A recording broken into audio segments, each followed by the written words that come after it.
I'm Ravi Bapna, Professor of Information Systems at the Carlson School of Management, and also the Executive Director of the Srini Raju Center for IT and the Networked Economy.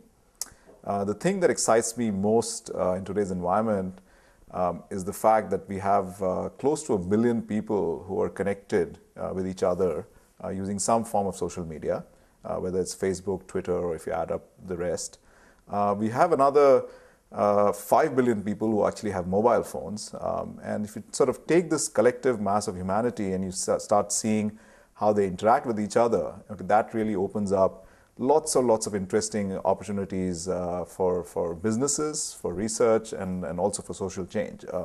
So yesterday when I asked Mr. George Soros, what can we as individuals do to change our institutions and our governments, his response really was to go to Facebook and to Twitter and to sort of engage and coordinate your thoughts and beliefs in a way that can actually bring about real change.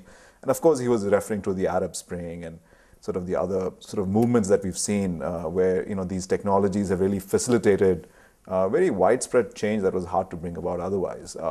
So if you take that same analogy and you bring it to the business world, what we are at the cusp of right now are new business models that are going to be enabled by platforms such as Facebook.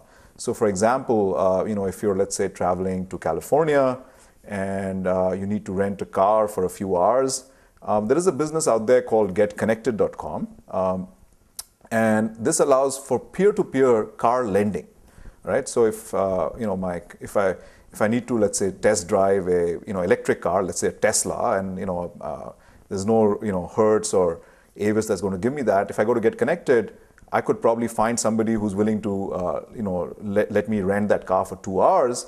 But the only way you can log on to that platform is through Facebook. And why is that? Well, think about it. Who would you trust to actually drive your car?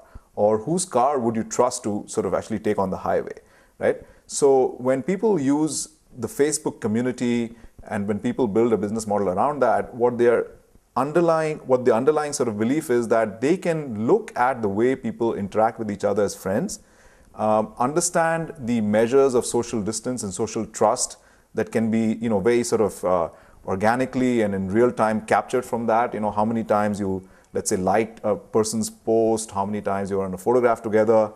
And these things then form the primitives, so for example, trust and reciprocity, these kinds of sort of measures form the primitives that will fuel a whole new generation of business models that can, help us better utilize our resources.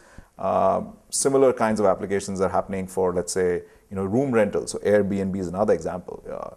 If you want to, let's say, let your bedroom, you won't do it to a stranger. You want to look at who this person is, you want to look at their face, you want to look at who their friends are they trustworthy? So what we are finding right now is that these new business models are starting to emerge. And as researchers, the amazing thing is that all these platforms actually have open gateways to not just businesses, but to everybody, including researchers.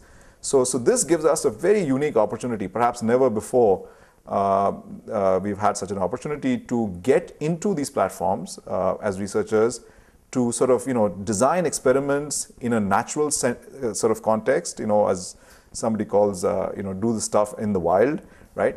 And actually learn really good sort of insights about human behavior and interactions in a setting that's not in the lab, it's not artificial, it's very, very relevant. So few projects that we've started along these dimensions.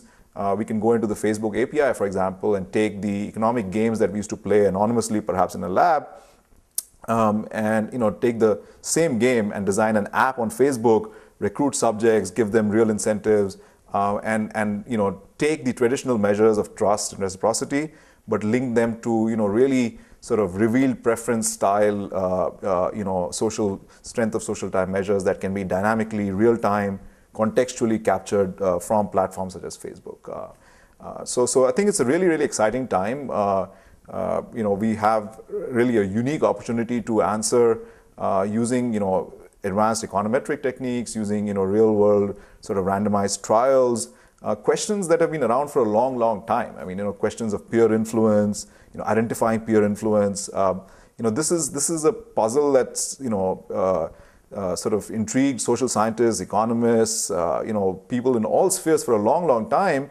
And it's been really hard to actually go out and get to real causal mechanisms and inferences about it. But I think you're going to see a lot of that coming forward. And this has huge implications for businesses everywhere, including in India, of course, right? Where we are already in our day-to-day interactions in the physical world used to using social capital to reduce the frictions, but now things are moving online. Facebook and Twitter are growing really rapidly in India, so hopefully over the next few years you'll see lots of new innovations coming right out of here also. So one of the big research questions for us right now, which is very, very relevant to most businesses, is that they have Facebook pages, and a lot of people come there and like those Facebook pages.